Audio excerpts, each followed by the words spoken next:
né? E as autonomias são várias as autonomias que existem ao longo do tempo, mas eu falo da autonomia histórica, né? Porque tem até o C.L.R. James, que ele é um autonomista marxista negro, né? Que escreveu o livro sobre o jacobinismo negro, mas a autonomia histórica que eu estou me referindo é quando elas continuam uma zona autônoma, um movimento de várias autonomias, do programa de descentralização da própria articulação do grupo, que parece ser uma das propostas que o Fanon acaba propondo ali para a organização do partido, descentralização do partido e descentralização, que é paralelo com o seu discurso nos escritos psiquiátricos de descentralização da crítica, essa preocupação de levar ela para o interior, de multiplicá-la e de aproximar ela, e essa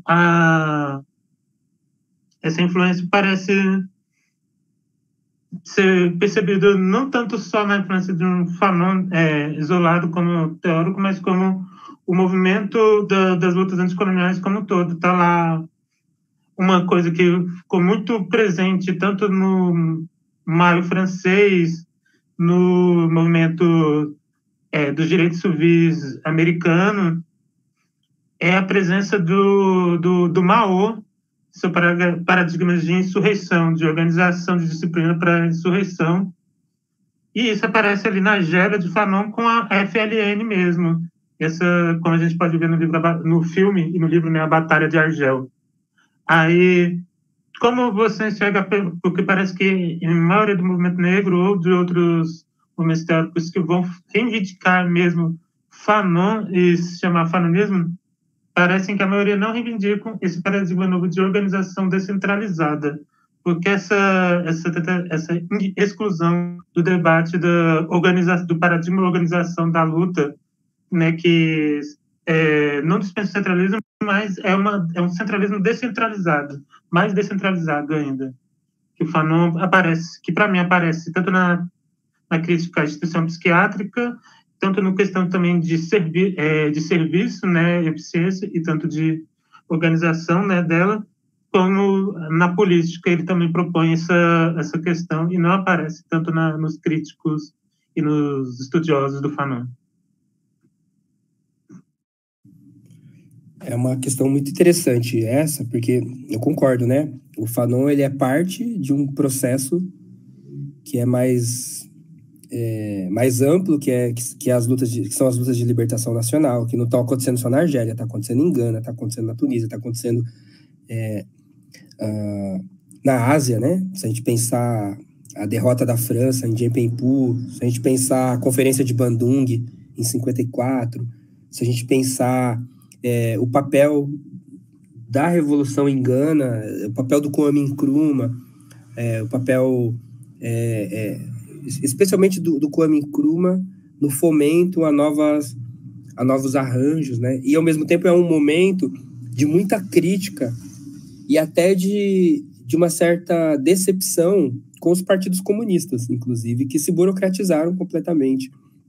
Então, ao mesmo tempo que se a gente vai para o Congresso de Baku, acho que é a década de 20, onde a Terceira Internacional ela está, de alguma forma, canalizando o conjunto de expectativas revolucionárias no Terceiro Mundo, e ela vai, né, por exemplo, a gente não entende o Kwame Nkrumah sem olhar para a Terceira Internacional, por exemplo, e para o papel que as lutas e que as propostas da Terceira Internacional vão ter, por exemplo, no desenvolvimento do pan-africanismo como proposta, né? Isso está muito explícito no Congresso de 45, em Manchester, e depois nos desafios assumidos pelos pan-africanistas, de desafio de luta de massa, de revolução nacional, de revolução popular, que vai ser perseguido após 45 e que vai resultar na independência de Gana, mas não só Gana, mas sobretudo depois na Conferência de Bandung. Mas quando a gente chega na Conferência de Bandung,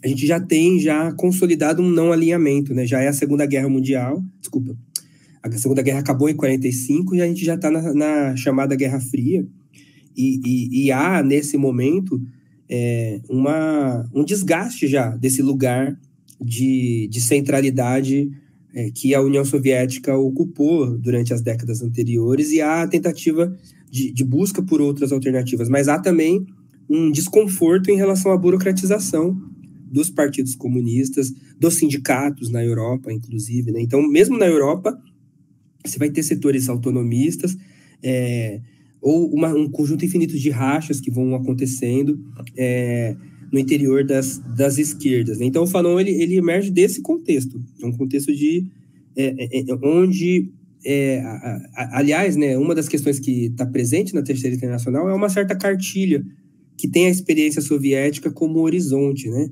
Então, de certa forma, a época do Fanon já é uma época posterior à Revolução Chinesa, já é uma época em que se percebeu que a cartilha soviética não dá conta de outros contextos, né, como mostrou a experiência chinesa. Então, década de 60, por exemplo, há uma empolgação muito grande com a China, com a Revolução Chinesa, e depois, né, com o desenrolar da Revolução Chinesa, especialmente o livro vermelho do Mao, vai alimentar todo um debate sobre outras possibilidades de fazer a luta que não fosse aquela burocratizada, né? Então, o Fanon é herdeiro desse momento, desse processo, sim, eu acho que isso é importante. Aliás, é importante posicionar, especialmente o Fanon argelino, vou colocar dessa forma. Eu não gosto de separar um Fanon do outro Fanon é uma coisa só, mas esse Fanon que está na Argélia, ele está também em contato com a Frente de Libertação Nacional e com os debates que estão presentes ali na Frente de Libertação Nacional, que é os debates terceiro-mundista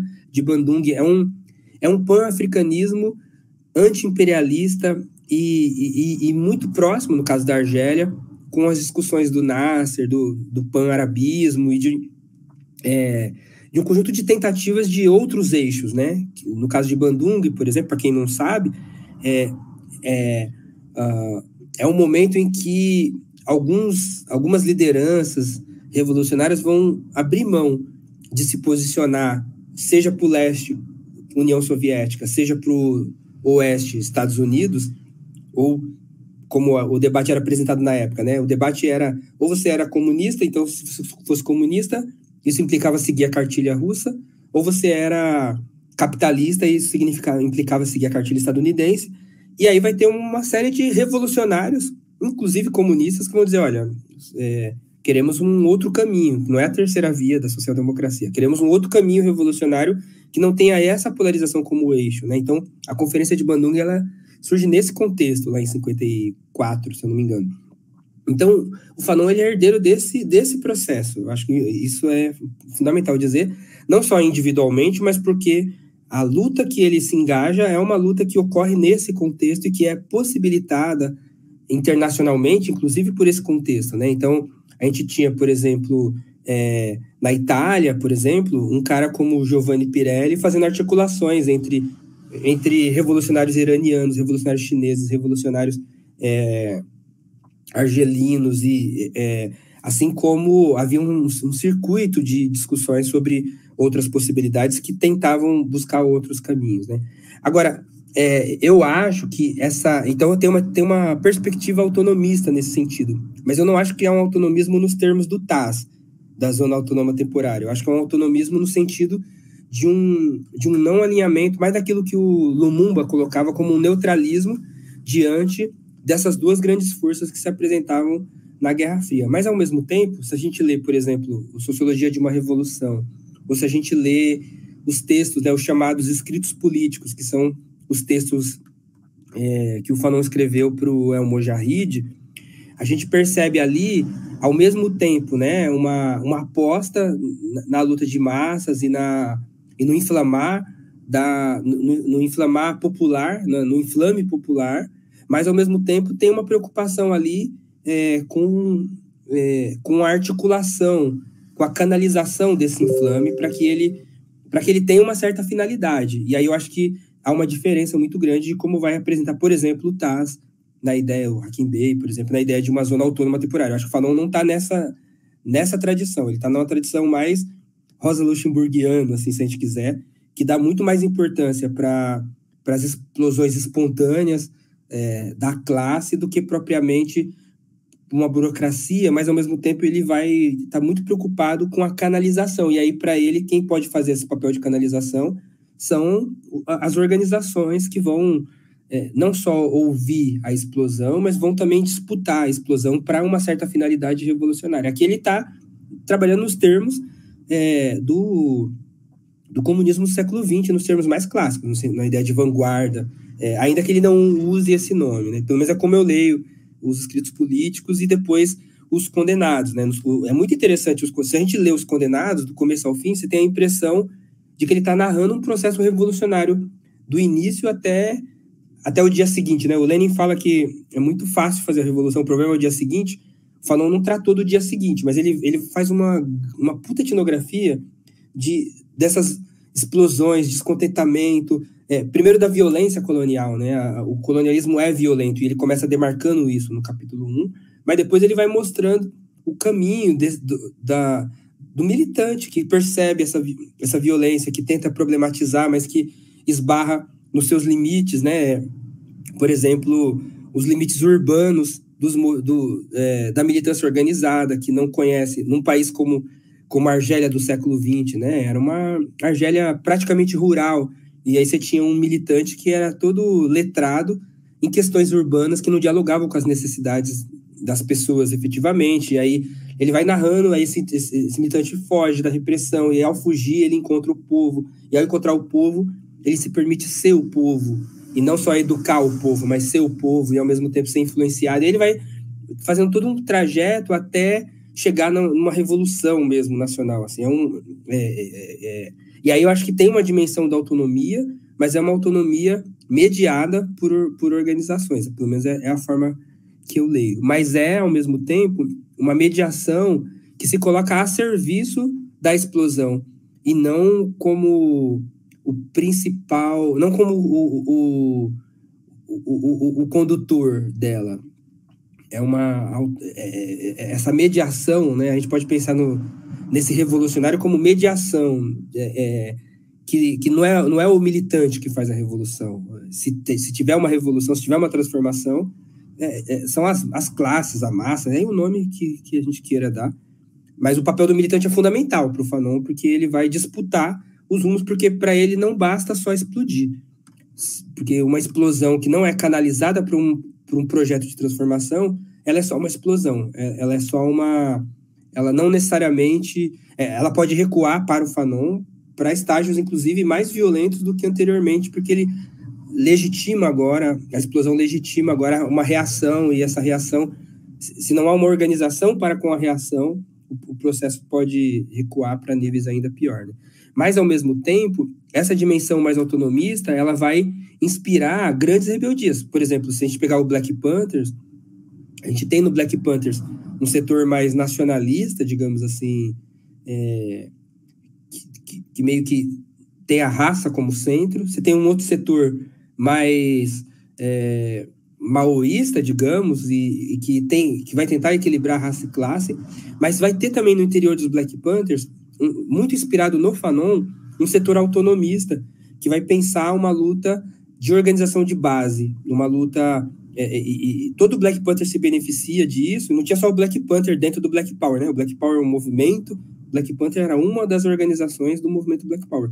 Mas você vai ter ali o experimento também de práticas autonomistas, no sentido de trabalhos comunitários, educativos, com cafés da manhã comunitários, não era só ir lá e levar o café da manhã ou levar a sopa no inverno, mas era criar processos de auto-organização das quebradas. E isso vai ter muito influenciado no Fanon e, ao meu ver, se aproxima muito dessa perspectiva mais autônoma, mesmo no sentido de autopoder, né? de autogestão comunitária, de autonomia, que vai na contramão de processos mais hierarquizados de organização social. E aí sim, eu acho que dá para fazer muitas pontes, inclusive os anarquistas pretos vão se influenciar muito também pelo Fanon para pensar as políticas de ação direta e de auto-organização a partir dessas contribuições que são tanto para o interior, mas também para o looping, né? O Fanon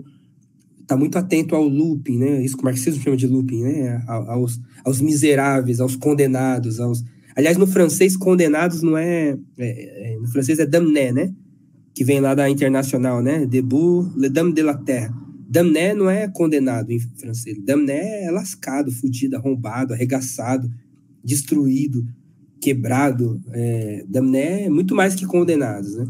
É para esses que o Fanon tá... Esses, para o Fanon, são o pavio aí que pode explodir e ao qual a gente precisa estar junto, contribuindo para uma auto-organização, né? E aí eu acho que tem um diálogo muito forte com os anarquistas. Lourenço é um dos maiores nomes, mas há uma tradição, assim, de movimentos anarquistas que vão se apoiar nessas experiências para pensar a luta autonomista.